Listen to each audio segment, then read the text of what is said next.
ओमराजे निंबाळकर माणूस म्हणायच्या लायकीचा नाही, 5 खासदारांचं आधीच ठरलेलं होतं. मात्र शेवटपर्यंत थांबून ओमराजेनं आपला भाव वाढवून घेतला. आता कपाळावरील गद्दारीचा शिक्का कसा पुसणार? धाराशिवमधनं उद्धव ठाकरेंचा सवाल.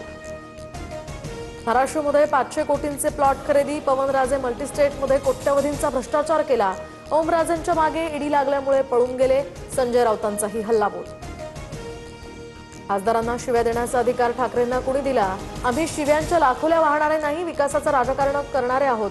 तोंडानं सगळ्यांना बोलता येतं, तुम्ही मैदानात या. श्रीकांत शिंदेंचं उद्धव ठाकरेंना आव्हान.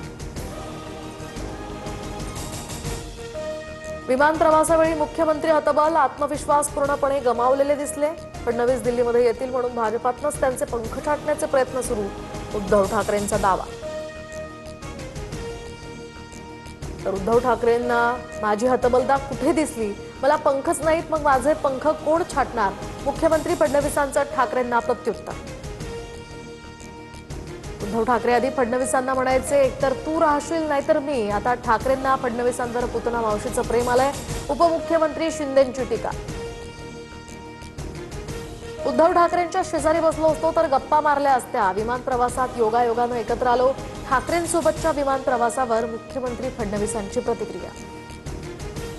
नागपुरातील न्यू एरा हॉस्पिटलमध्ये एफडीएची मोठी कारवाई. तब्बल 20 लाखांहून अधिक किमतीचा विनापरवाना साठवलेला औषध साठा जप्त.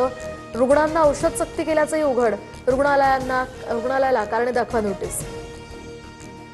सिया आणि चेतन पुढे केतन अग्रवालच्या हत्येचा सीन रिक्रिएट. तर पोलिसांनी दोघांनाही लोहगड किल्ल्यावर नेलं.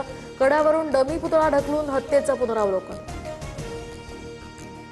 लोहगडावरील हत्येप्रकरणी सिया आणि चेतन चौधरीची लोणावळा पोलीस अधीक्षकांकडून चौकशी. लग्न मोडण्यापेक्षा केतनची हत्या करणं सोपं वाटलं. सियाची धक्कादायक कबुली, सूत्रांची माहिती. विदर्भ मराठवाड्याला पावसानं झोडपलं. पुण्याच्या शिरूरसह अकोल्याच्या पातूर, यवतमाळ आणि बीडच्या केज तालुक्यामध्ये अतिवृष्टीचा तडाखा. शेत शिवारासह घरं आणि मंदिरांमध्ये पाणी शिरलं. जनजीवनही विस्कळीत.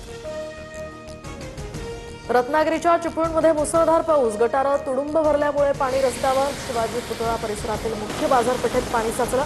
तर प्रसिद्ध सवतसडा धबधबा सुद्धा प्रवाहित.